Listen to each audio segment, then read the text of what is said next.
Hello everyone, আমি রিভাংশের মাম্মা আবার এসে গেছি একটা নতুন ব্লগ নিয়ে।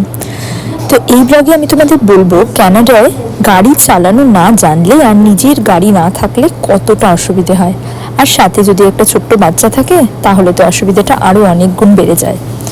তো তোমরা যেমন দেখতে পাচ্ছ ব্লগে, আমরা সবাই মিলে বিকেলবেলা ঠিক করেছিলাম একটু মলে যাব, টুকটাক কিছু কেনাকাটা আছে, শীতের জামা কাপড় সবার জন্য একটুখানি দেখবো, একটু স্নো বুট দেখবো, কারণ নেক্সট উইকেই না আমাদের স্নো ফোরকাস্ট আছে।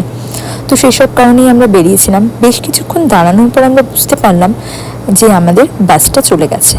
হ্যাঁ, এখানে বাস একদম টাইমলি যায়। তো বাস কিন্তু ট্র্যাক করা যায় একটা অ্যাপ দিয়ে। আমরা ট্র্যাক করছিলাম, বাট আজকে আমরা পরে কিছুক্ষণ পরে জানতে পারলাম একটা অ্যাক্সিডেন্টের জন্য ট্র্যাকিং ইনফরমেশনটাও ঠিকঠাক নেই। তো সেই জন্যে আমাদের কি হয়েছে, বাসটা মিস হয়ে গেছে। আমরা হয়তো 2 মিনিট লেট ছিলাম। তো যাই হোক, কোনোভাবে বাসটা মিস হয়ে গেছে। এখন আমরা আবার ভেতরে এসে অ্যাপার্টমেন্টের ভেতরে ঢুকে দাঁড়িয়েছি। আর এই যে আমার ছেলে, উনি একটু মাম্মার সাথে পিকাবু করছেন, উনি একটু খেলা করছেন, এখানে প্রচণ্ড দুষ্টুমি করে নিচ্ছেন। এর পরের বাস আবার হাফ অ্যান আওয়ার পরে। তবে হ্যাঁ, আমরা চাইলে কিন্তু ক্যাবে যেতে পারতাম, কিন্তু ক্যাবে যাওয়ার কি অসুবিধে? এখানে বাচ্চার জন্য অলওয়েজ ক্যাবে ট্রাভেল করলে তোমাকে কার সিট নিতে হবে, আর এই কার সিটটা হাতে করে সারা মল ঘুরে বেড়ানো, এটা কিন্তু খুব ডিফিকাল্ট। কারণ এখন বড় হয়ে গেলে বাচ্চারা যে কার সিটটা নেওয়া হয় সেটা অতটাও হালকা থাকে না। তো সেটা হাতে নিয়ে বা সেটাকে একটা ট্রলিতে করেও যদি নিয়ে ঘুরতে হয়, সেটা কিন্তু খুবই ডিফিকাল্ট। তো সে কারণে আমরা প্রেফার করি বাসে করে যেতে। এমনিতে এখানে পাবলিক ট্রান্সপোর্ট খুবই ভালো, মাত্র $3 তুমি পুরো সিটি ঘুরে নিতে পারো।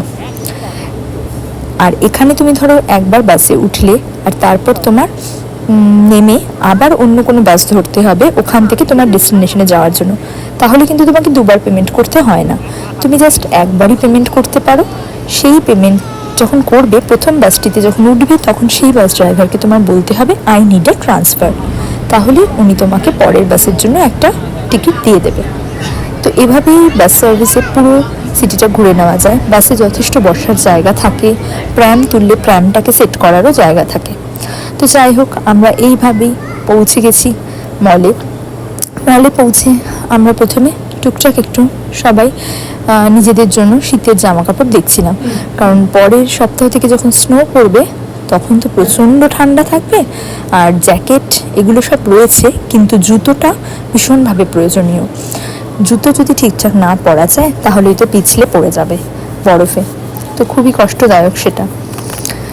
তো সেই কারণে আমরা প্রথমে একটু কেনাকাটা করতে গেছিলাম, কিছু জিনিস আমরা অলরেডি কিনেছি।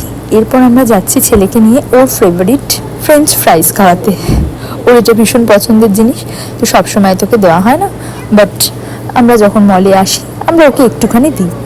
তো যাই হোক, আজকে আমরা এসছি, এই যে দেখো আমি ব্যাগ ভর্তি আমাদের দুজনের আজকে শুধু মা আর ছেলের কেনাকাটা হয়েছে। আমার জন্য একটা জ্যাকেট নিয়েছি।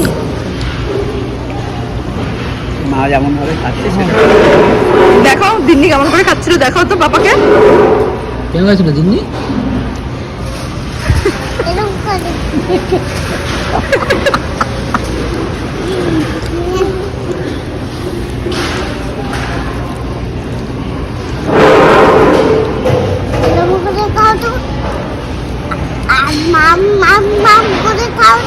না তো এটা মাম করে খাও তো।